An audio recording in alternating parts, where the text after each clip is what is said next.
I've got the absolute pleasure of hosting today's workshop with the fabulous Dr. Claire Mould, founder and director of Curve Strategic. Claire is leading today's session on establishing and nurturing emotional intelligence in teams, and we hope that you find this session very beneficial.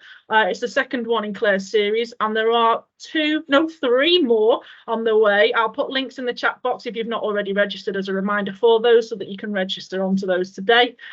Just a little bit of housekeeping, so there will be opportunities for you to unmute yourself and to ask Claire questions and contribute to the group discussions. But in the meantime, could you keep your microphone on mute?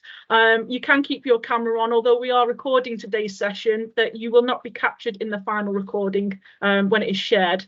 So please do have your lovely faces on display so that Claire can see and engage with you. It's much better to see people. And likewise, use the chat if you can't turn your camera on or unmute for whatever reasons. But without further ado, I'd like to hand over to Dr. Claire Mould. All yours, Claire. Thank you, Jade, and hi, thank you very much, everyone. And Jade, as always, because when I put the screen share on, I can't actually see the chat. So, you know, do sort of, if anybody needs my attention, I honestly, you know, stop me and buy one. I don't mind being interrupted because you've probably got a really, really valuable point. So don't wait until I come up for air to do it. Just throw it in as it goes. We want this to be a really, really interactive session, and I promise, as we always do on these sessions, that we will be finished by 1 o'clock, because hopefully some of you can actually go chance to go and get a 10 minutes breath of fresh air or something, but I do appreciate that others of you will need to probably go into other meetings and commitments, so we will finish. And also, what I always do, those of you that have been to my workshops before, I always litter them with lots of activities. I'm really, really happy to share everything I send to Jade, and happy for it to be shared with you. So sometimes we might canter through them to help reinforce what we're saying today. But the reason I do that is because you can take those away for your own digestion afterwards, or even, you know, to hopefully, you know, to do with your teams. So don't feel that, you know, oh gosh, she's rushing us through that activity, because I'd rather share them with you to give you a little glimpse, and then you can take them away. Okay, so right, off we go. So as Jade so eloquently said, today's hour is going to be focusing on establishing and nurturing an emotionally intelligent team. And I'm going to sort of underpin that with something that I've put together that's called the 5 C's framework, which is about clarity, cohesion, compassion, connectivity, and communication, because all of the points that I'm going to discuss as we go through this hour, I think, are underpinned by these 5 points. So what we're going to cover today is, what does an emotionally intelligent team look like? What makes an emotionally intelligent team effective? How can an emotional intelligent team be achieved? And the why. What is the positive impact of having an emotionally intelligent team in your workplace? And as we know, this week is Mental Health Awareness Week, so it couldn't be more appropriate to be focusing on the issues that we're going to address throughout today. So the first point that I want to raise is, select one word to describe an effective team. What springs to your mind when you think of effective teams? And I'm just going to give you 2 minutes just to start putting some words in the chat, please.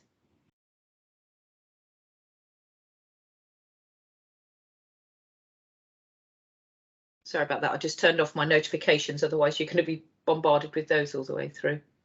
So we've got communication, togetherness, happy, cooperative, engaged, motivated, trusting. Fantastic. Oh, shared vision. Yes, wonderful. Fantastic. Really, really good and wonderful words. And it won't surprise you, coming from where my perspective, that I couldn't agree with you more.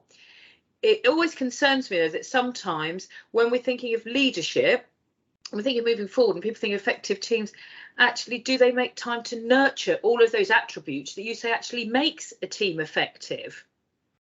It's not about, well, actually a team being effective is about meeting deadlines on time. Do that. I mean, obviously that's a dimension of it, but all those wonderful words that you just shared made it far more important. Now, combined underpinning that is an emotionally intelligent team is made up of individuals who, this is key, demonstrate their own ability to control their own emotions. Now, the reason that this is so very important is because if you are leading a team, if you are part of a team, something might get you very upset. It might get you very, very angry. It might make you incredibly happy. But actually, you've got to be controlling of your own emotions, because an emotionally intelligent team is a stable team. Teams that are sometimes really happy, then suddenly go, you know, really sad, really, you know, we'd rather have a consistency. Don't get me wrong, I love the fact that people say, right, well, it's a you know, well-being Wednesdays, which we've heard of before in these meetings, and people say, oh, we bring cakes or bacon sandwiches in on a Friday. But sometimes I observe that there are teams that go from sometimes being really, really lovely, and then other times actually outside of those meetings actually being quite harsh and devaluing people, speaking in a really undermining way, not showing compassion. And it's because, and I've heard people that sort of turn around and say, oh, I'm sorry, that's just the way I am, or oh, I had a really, really bad night last night, so I am going to be a little bit. Well, no, actually, an emotionally intelligent people controls their own emotions. I don't want to hear in emotionally intelligent teams, oh, well, actually, that's just the way that Claire is. Oh, a bark is worse than a bite. So, yeah, I know she can be a bit thorny, but that's just the way she is. And we make excuses for it. Now, actually, part of this is actually us learning to self-awareness and taking responsibility for our own emotions and our ability to control them. We need to work on that, but we need to have our ability to control them. And then the second key dimension is recognize others' feelings.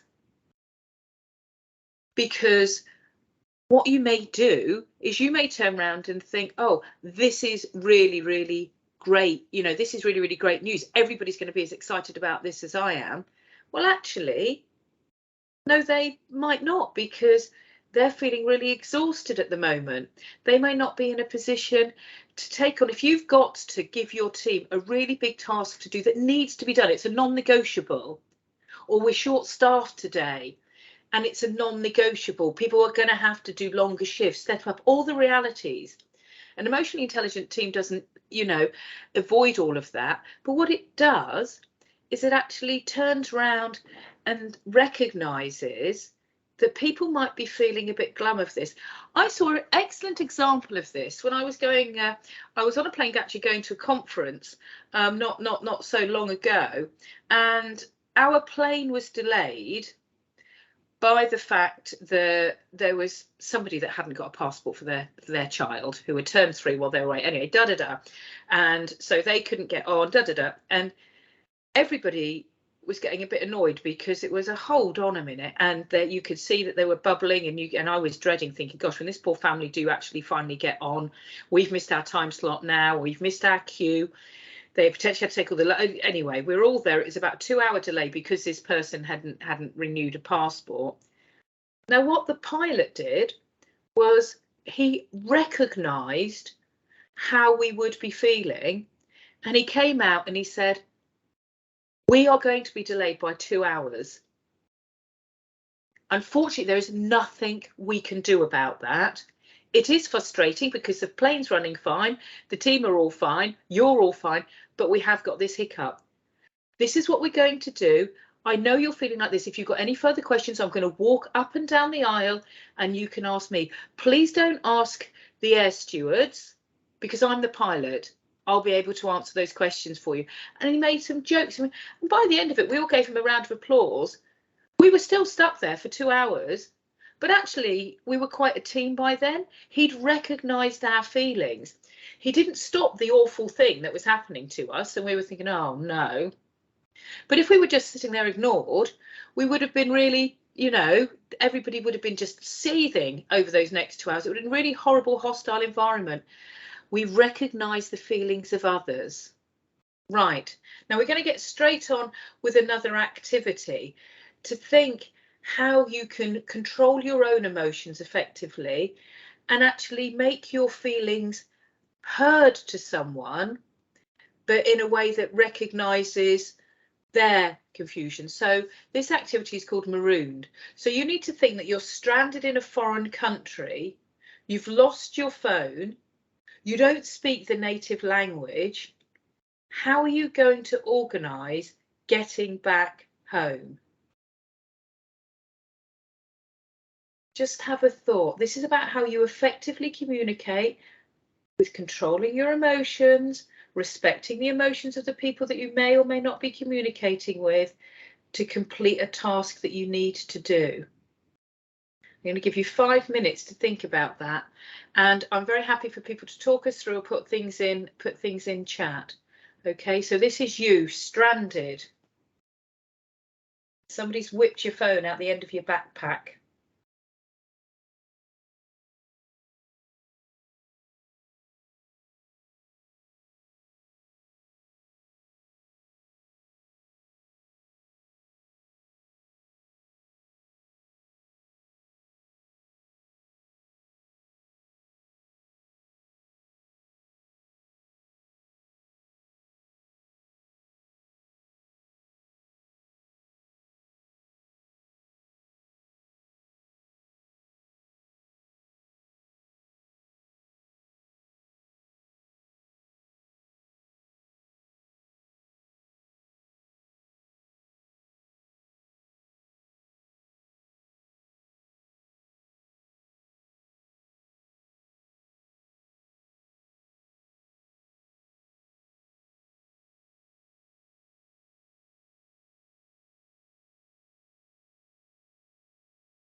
Right, just a couple more minutes.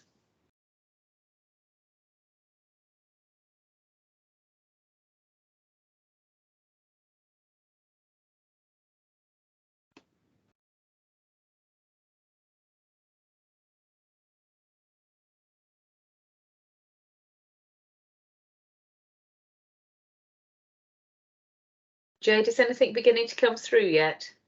There is, so perfect. Andrea's put. If anybody wants to speak, do feel free. Andrea's put that she would hide under a rock and cry, bless her. That we'll hold on to that. That's a very good natural response. And then we've got Judith. Use a universal language like drawing pictures, for example, or Stuart's keep calm and find a friendly face. Gina, tell everybody my name and ask them theirs. Jill, sign language, non-verbal communication, so maybe even hand gestures as well. Some good ideas. Right, yeah.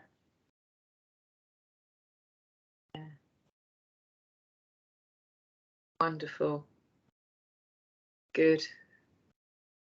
All really good thoughts. And what you've highlighted there, first of all, is the hiding under a rock. And thank you so much for being so honest. We expect nothing less from you, because that is what you immediately, you know. And how many times have I heard, and you must have as well, heard leaders or, you know, people running teams or trying to run a, you know, and actually they say, oh, I just feel like hitting my head against a brick wall. It's just I'm communicating but nothing's going through, or I'm trying to get my team to do something and they're not. And you do sometimes. I've certainly found that feeling that I've either been a participant in a meeting where I've just sort of halfway through thought, well, I'm just not being listened. Nobody, I seem to be speaking, but I'm speaking a foreign language here. Nobody seems to be listening to me. And equally, and then I've gone and I've sort of, or sometimes I've just sort of felt like crying afterwards, or you do sort of feel like, well, hold on a minute. So the reason that this rather sort of left field activity, but it's really good with regards to emotional intelligence, because it shows just because you are saying something isn't automatically what the person is hearing. And just because you're trying to be understood in a certain way isn't necessarily what they are understanding. So those comments that were made is great. Find a universal language, whatever that may be, whether that's through pictures, whether that's through sign language. That is absolutely key. When we're working with emotionally intelligent teams, let's find our universal language. Let's not use language that is intimidating to people. Let's try and find what our language is that we can use. Sharing our name with people. Let's humanize this.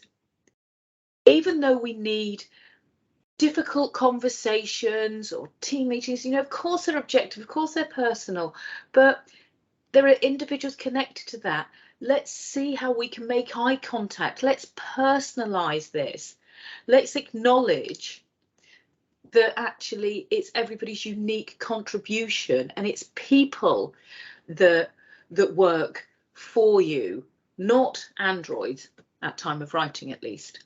With regard to keep calm, you're the barometer in the situation. If somebody came up to you in a foreign language and they're sort of waving their hands around and being quite frenetic, you're more likely to sort of just step back. Whereas if somebody is calm and considered and tries to explain, I had this very thing happen to me when I was out on the other day, and this Polish young lad came up to me and he was clearly distressed, but he kept really, really calm.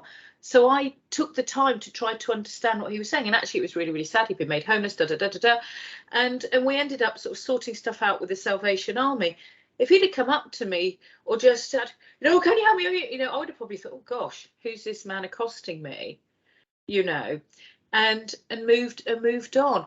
It's really important. So thank you so much for those answers, because you're right. We might feel like hiding and crying. Of course, that's a human response, but we take a deep breath. Exactly, we said, we keep calm. We find a common language, and we move on. Emotionally intelligent teams are defined by empathy, and we can't always completely live somebody else's life to understand what the reality of what it's like before they come into work, after they go into work, what they are experiencing. But actually we can try and, by understanding them, show empathy towards their situation. People turn around and say, well, it's very difficult for me to empathize because I haven't been through that. Well, take the time to listen then, so you can empathize and own it, saying, actually, I've never been through that, but actually I appreciate that must be really challenging for you. Or, oh really, you don't turn around and say things like, oh really, you find this, oh I found this really easy, did you find it really difficult? That isn't particularly useful. Even though you might find this particular task really easy, think of a time of a task that you found really difficult. Cooperation. As you said, you find the way together. This is a team effort through open, honest communication. And honest, that's really, really important. Emotionally intelligent teams aren't fluffy, wishy-washy teams. They can have really, really frank conversations, open, honest conversations, because if people know what the purpose of that communication is, it becomes depersonalized, because you're saying, actually, what is the point of this meeting? Are we doing this for our patients, for our service users, to increase the productivity, to enable us to get these rotas done, to do whatever it may be. And you can have some, quite frank, it's not about, I think you're rubbish. And there's a shared desire to improve. People will only get a shared desire to improve if they think that they have something, you know, a buy-in. Well, why do I have any ownership? Why do I feel that we need to improve? I'm trying my hardest here and nobody's acknowledging the work I'm doing, which leads us on to an awareness of strengths and of weaknesses. We build on people's strengths. I had a long conversation with a charity that I'm working with at the moment, and somebody was there was real disquiet in the room when I went and said, what's wrong? They said, oh, well, named person, really, she doesn't want to engage in activities, and we all take turns doing activities with the individuals that we're working with, but she refuses to go into the hydrotherapy pool and da-da-da. So I want to put on a performance about this, da-da. And I said, just slow down a minute. Does she show this for every activity? Well, no, but you know, people can't come in here and demand what they're doing. And I said, well, actually, why not? Because she might be really good at the arts and crafts activities. This is working with adults with learning disabilities. She might be really good at the music activities. Why do we, you know, let's aware of the weaknesses. And yes, we can support them. If somebody doesn't want to engage in any activities with the individuals and you're a support worker, then obviously a conversation needs to be had. But let's be aware of people's strengths. And why are we dying in a ditch over the fact that somebody doesn't want to go in a hydro pool? Because I said, well, I, for one, would rather go in the hydro pool, but don't ask me to do arts and crafts because that really isn't my strong suit. So what are our strengths and weaknesses? And let's acknowledge those. Let's support our teams to develop their weaknesses. And also, why don't we let people play to their strengths? Yes, of course, we've got to take a, you know, oh, well, actually, my weaknesses is helping. Actually, if somebody's been sick, that's a real weakness of me. I just can't clean that up. And I don't want to do the personal care side because I really don't like that bit. But I'm happy to arrange picnics. You know, of course, that isn't fair. But let's be aware of people's strengths and weaknesses. Then proactive problem solving. How often do we get exhausted by people continuing to bring problems? And people say, yeah, well, actually, and it's all very well for people to come into meetings and criticise. Whereas why don't we just sort of turn around? I always say, I'm really happy to support you, overcome any challenges that you're facing, but I need you to bring some solutions as well. So we can proactively between us problem solve. And that doesn't mean that we automatically solve every problem there and then, but because we're doing it together, we feel at least we are addressing, people feel listened to. Self-confidence. Emotion intelligent teams, you can see that they are self-confident, and that's because they've been made to feel valued. Their strengths have been celebrated. They've been acknowledged for what they're really, really good at, and they know that they're being supported in the areas that they need development on. So they are confident. There's a flexibility. Because people feel that they've got a shared ownership and desire to improve this collaborative, wonderful environment, people are more likely to be flexible and say, well, actually, yeah, I don't mind because you really helped me the other day when I needed to leave early, or when I got caught up with this particular patient, you stepped in and you helped me out. So I'm really happy to do that. Whereas the trouble is, if you haven't got an emotionally intelligent team where people go, well, I'm not doing that. That isn't in my job description. Well, I don't know, that isn't, you know, no, I'm not responsible for that. And then somebody else says, well, why should I do it? I spent half an hour working with a team yesterday because of, and this is a really, really high needs team. And they spent half an hour of a team meeting discussing the fact that people leave plates in the kitchen. There were really, really important clinical governance things that we needed to roll up our sleeves and address. And they spent all of them, you know, majority of the meeting talking about the dirty plates in the kitchen. It was really, really important because that affected everybody's mood and but nobody was flexible to sort of, you know, so we had to sort of really go back and unpick and say, well, actually, what, you know, and we proactively problem solved and we got there. Good relationships with other teams as well. How often do we find teams within larger organisations being quite territorial, or other similar organisations to do things similar to yourself, you know, that, oh, it's pitted us against them. No, actually, we're honest. These are aspects. Why don't we come together as either separate organisations or separate teams?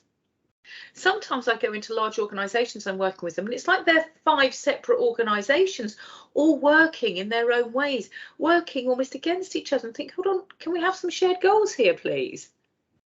Emotionally intelligent teams, because of all the things that have gone before that I've spoken about, have good relationships with other teams because they know, actually, together we can be stronger.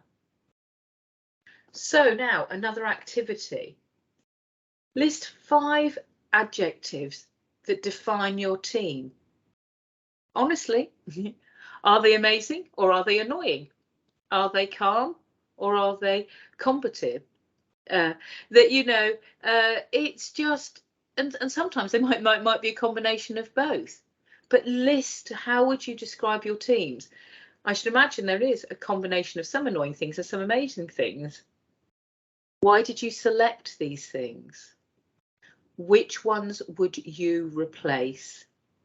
Why and with what? It is entirely up to you whether you want to share these with us or not. As Jade said, even though this is being filmed, when there are confidential parts, they will remain confidential, and Jade will reinforce that. But if you don't want to share them, just take the time to do this and reflect yourself. Again, I'm just going to give you 5 minutes to do that, please. Just while everybody's reflecting, Claire, your slide's not moved along. Oh, which one am I on? So it's still on the last activity. Oh, is it? Oh, how bizarre. Do you want to stop sharing and resharing? I think it may have paused. I will stop sharing immediately. Thank you, Jade, for saying that. Right, where are we? How? Right, so I wonder why that is. Oh, hold on. Let's cancel that. Oh, gee whiz. That's really annoying. Let me go into this, into there. There we go. We go again, team. We go again. Is that, have I come up now? So you've started resharing again. Yeah. And what are you seeing? Yes, it's moving through now. Wonderful. So, thank you, Jade. Well, I'm really, really sorry. There was the list that I referred to, and I was saying about this. So thank you so much for letting me know, Jade. See, that's why we're very good at collaborating, Jade and I. You will get copies of this, so sincere apologies that you didn't get to see Daniel Goleman's list. Here we are. Can you see that activity now? We can. Wonderful. Perfect. Thank you. I don't know what happened there. I would like to blame Gremlins. I suspect it was user error.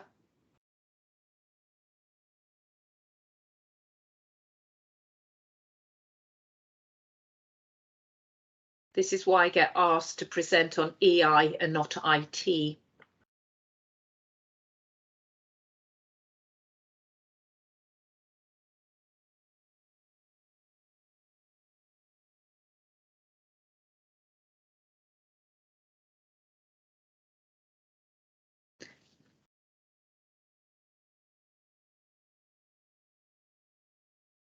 Is anything coming through yet, Jade? Are people sharing things? People might not want to on this one, but are people sharing things? Nothing in the chat at the moment, but like Claire said, if you'd like to unmute and contribute verbally, it won't be captured in the final recording. It's sometimes easier for people to speak than to type, depending on how much they want to say. Yes, absolutely.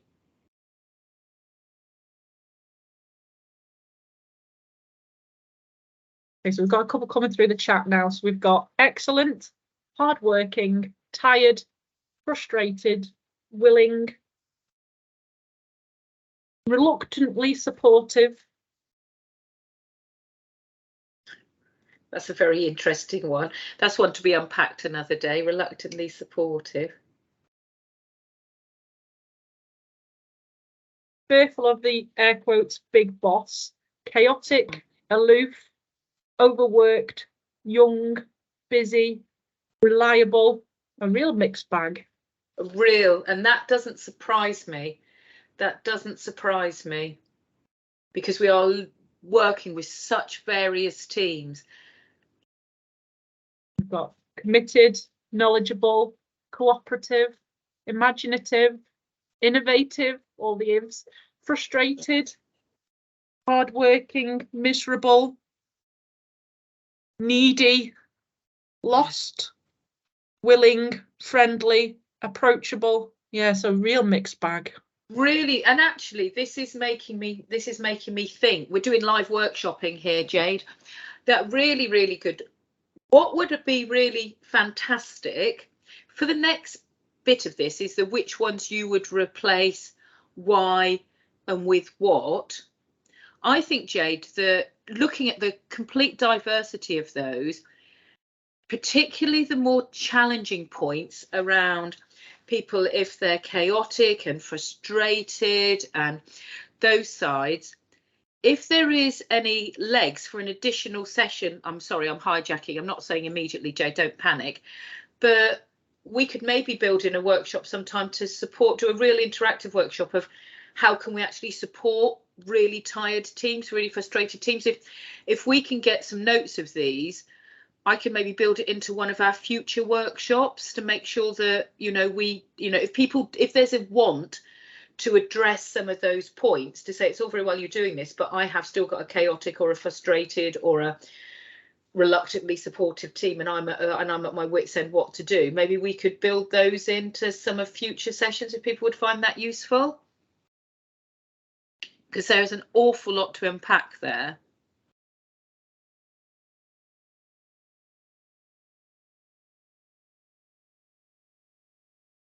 Got a couple more coming through. If you want to feedback on those before we move on, Claire. So we've got just trying to pick out ones that I've not already said. Passionate, right, cynical, starting to disengage. Yeah, so there's definitely demand there for the workshop that you've just suggested there, Claire. We'll certainly do something around. Yeah, and even if we do sort of a hybrid one of these, we build it in to do that, because we want all our colleagues on this meeting to feel as if they can be supported with that. Hopefully this will give you some ways to start, and the other 3 sessions will do, but I'll make sure I shine a light on those particular things. So thank you, that's been really useful sharing for me. But do please go away and think about what would you replace, and then how would you do it, because as we move on now about building emotional intelligence, as we've sort of heard before, that it's that trust, identity, efficacy, it's that sense of belonging, and people are really trusting of each other, participation, cooperation, collaboration. These are, you can see we're gradually gaining the momentum to the top bit, that actually these are organisations that make better decisions, more creative solutions, higher productivity. And with some of the points that you just mentioned, having that trust, identity and efficacy can come through if you have got those passionate individuals, the excellent individuals that are participating, that do work well as a team. They will lead to that. But even if you've got a really excellent team but they're tired,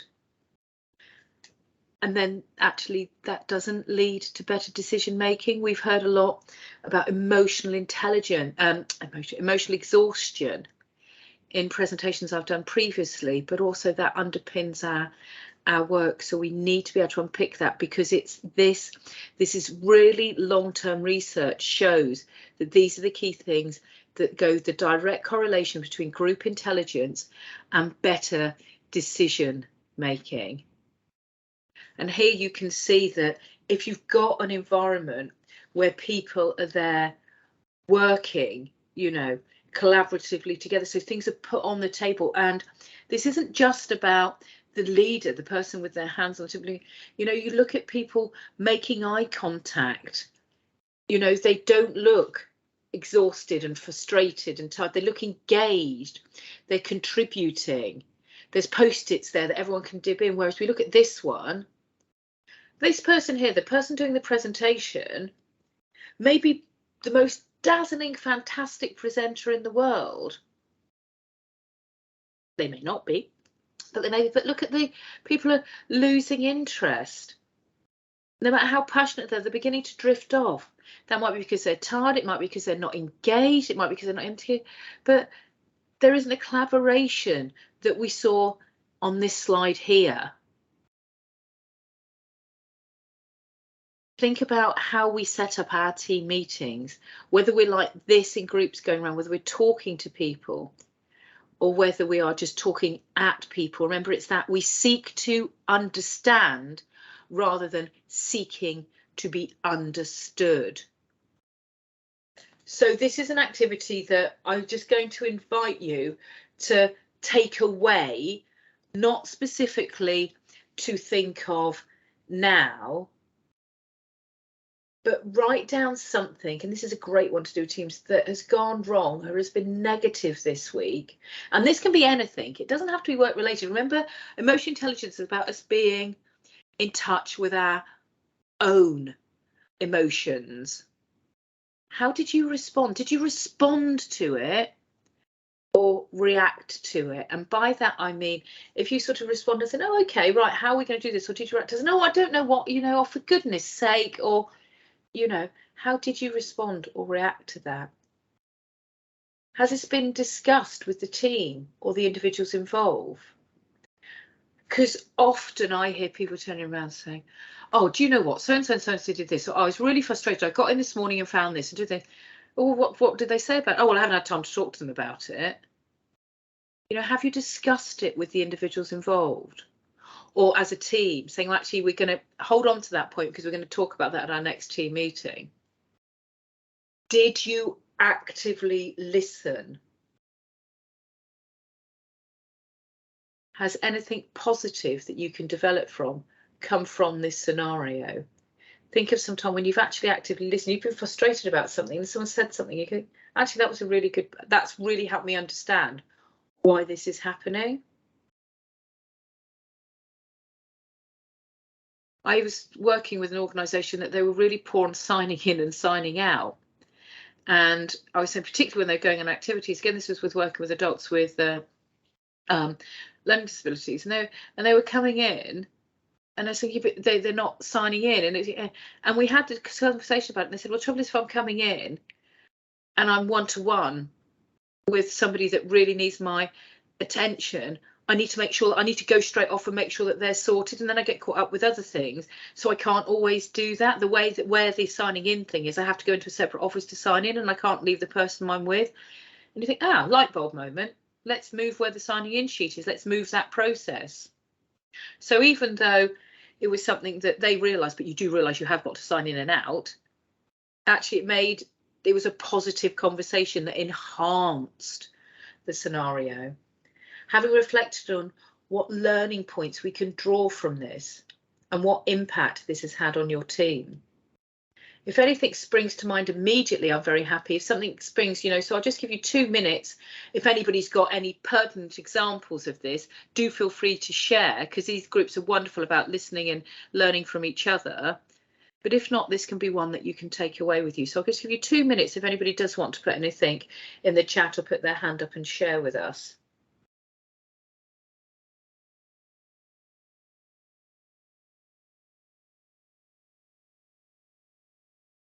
This is a great activity to take back with your teams and get them to reflect on things. And I always do this with teams as a way to depersonalize it from work. I said, actually, just think of things, when they're trying to get in touch with managing their own emotions. Think of something with your friendship group or your family or outside of work, or an incident, I don't know, when you've gone to your church or your gym or on the bus or something where something's gone wrong. How did you deal with that? How did you manage that scenario?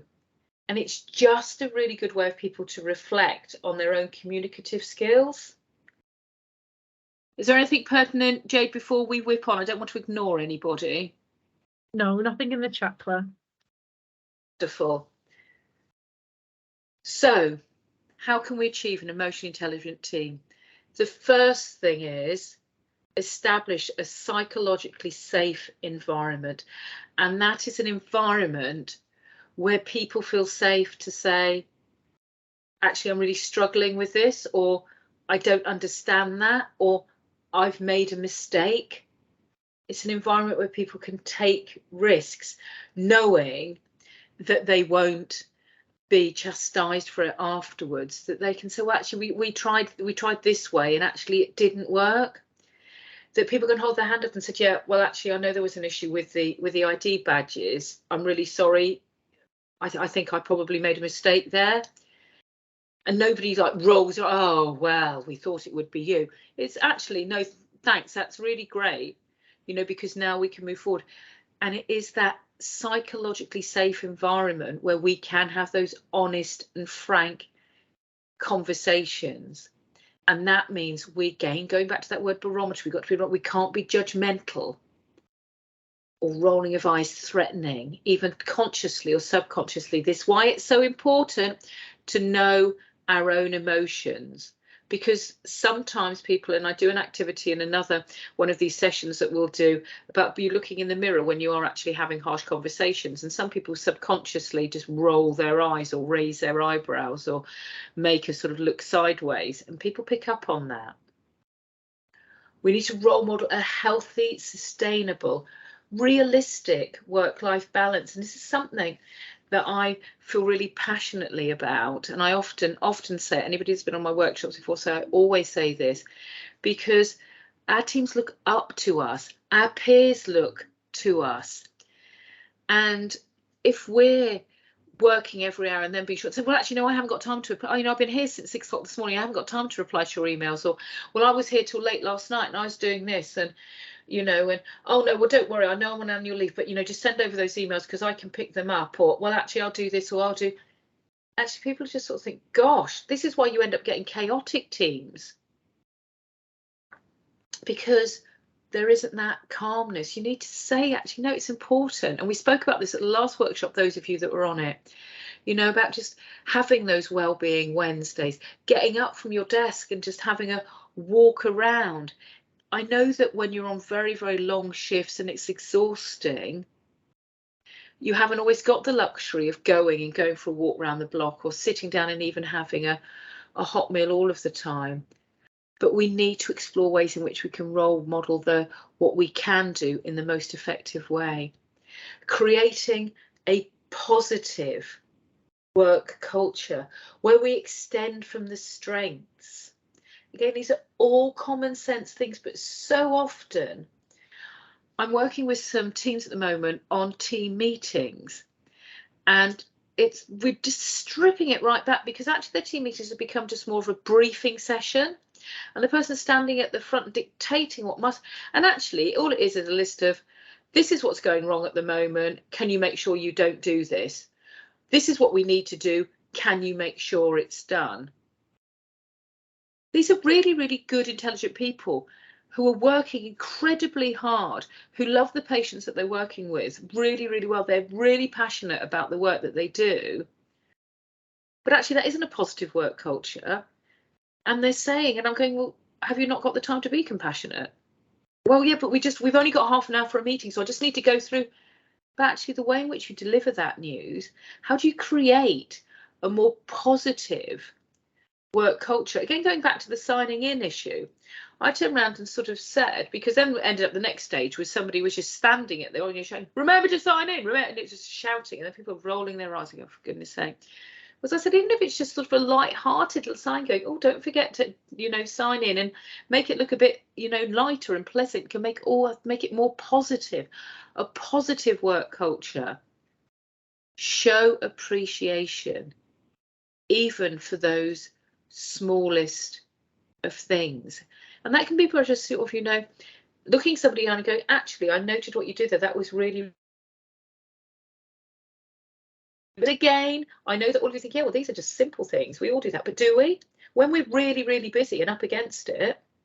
And I know, and Janet, you said about, and I'm absolutely sure that, you know, nursing, everyone understands emotional intelligence. Well, I work with lots of nursing teams, we're so busy that actually you think, do they feel appreciated? Do we make time when we're passing each other in corridors to actually acknowledge and stop and show appreciation? We try to, we want to, but days fly by. We've got to make sure that we think of ways in which we can do that really, really, really positively. Identify what things your team are good at. We move on.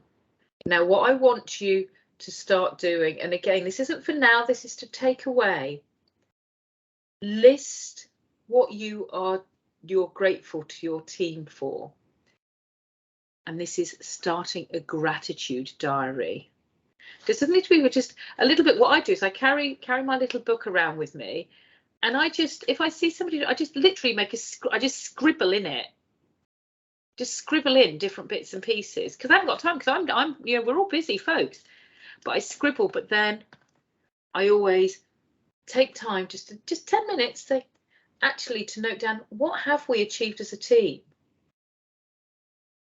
What small things do individuals, your team, do to make you proud? Because often we're walking around and we notice them, we say, oh, I have to, I've got a dash because I'm on call now and I've got to do this. Actually, just note it down in your gratitude diary. How do you demonstrate your appreciations to individuals in your team? And that's worth jotting down in your diary as well, because you think you're going around and then actually there might be somebody that actually you never get a chance to get to, or you might turn around and say, oh, so-and-so did really, really good work. When I'm sort of calling in, to the news agents, I'm going to just pick them up a bar of chocolate and just drop it on their desk or hand it to them because they did a really good job yesterday. And then somebody else does a good job, but you don't have to be going into the news agents, or you've got to dash on to another meeting. So jot down how you demonstrate your appreciation to individuals to make sure that you're fair and equitable. There's a quick question in the chat, yes. Claire, just on that point. Yeah. The question says, what do you do if your team isn't appreciative of the role that you have? How could you tackle that so they don't value you and your role within the team? Yeah, a really excellent question, and often, and one that I get asked an awful lot, so I'm really glad that you raised it. And maybe again, something that I need to sort of build into these is, with regard to communication, sometimes you've got to, I know it sounds a bit blunt, but actually make people aware of what you actually do. Not in a, oh, I think you find I'm the boss, or I do this, or I do that. But find a way to say, look, let's take some time to find out what all of our roles entail. Because often when teams don't exclude, particularly when you're thinking of leadership and managerial roles, the amount of times I hear saying, yeah, but you don't understand what it's like. And, oh, it's all right for you because you only work from 9 till 5, or oh, well, you're office based, or you can do this. And thinking, do you honestly think that we're just sat here waiting for you to come in? Or do you honestly think that it's far easy? So the starting point I would be there is actually, first of all, find for them, ask them, seek to understand why. What is it? I'd be really, really interested. We're doing some exploring about roles. What do you think I do within my role? Ask them the question. What do you think? And don't do it in a passive aggressive way. What do you think I do as part of my role? And then I go as far as saying, and how do you think I can support you better with that? So they know that it's coming from a position of, actually, I'm really, really interested how I can support you better. But then what I do is then very diplomatically sort of turn it around and go, yeah, that's really true. Obviously, I can't do that all of the time because I also need to do this, this and this. And I know that you only see this bit of it, but the bit that we ended up doing that was because I had to go to these meetings. And you actually begin to explain it to people and start building up that dialogue. It won't happen overnight, but it's that ongoing dialogue. And often people don't appreciate you and the role that you do is because they don't fully understand everything that you do. And you probably think that they do, but promise me, I've done this activity times, and the amount of times that leaders go, I can't believe I've been doing this with them for the last 5 years. Don't they realise that I do that? But people don't. I was with a team, and this is when I used to run a training and development centre in health and social care, and I also used to do an awful lot of hands-on work and go into health and social care settings. And somebody would sort of turn around and I'd obviously be in the office sometimes, you know, doing presentations in the office, and sometimes and they thought I only worked in the bit when I was in the office. And I said, no, when I'm out, that's actually when I'm doing the really, really hard work. And they just didn't realise that. And I thought, have I actually articulated to them what I do when I'm not here? And again, not in a laborious way, but of a start of a conversation. So really, really good question, but start with that conversation. And sometimes you can do this in a very subtle way in your attitude of gratitude daily journal, that you can say, actually, I was really, really busy with this week, so I was really grateful that you were able to do that. So there's just subtle ways that we can pipe in what we're doing. And then, as I said with the thing, and I'm very conscious we've got 3 minutes, is throughout there, you need to be clear, the clarity. What do you expect of the teams? Be clear in your message.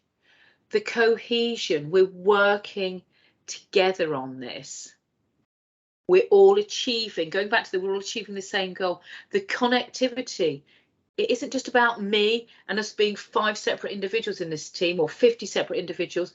There's a connectivity. We all bring our areas of individual expertise, and how we communicate that and doing it in a compassionate way throughout emotional intelligence, clarity, cohesion, connectivity, communication, compassion.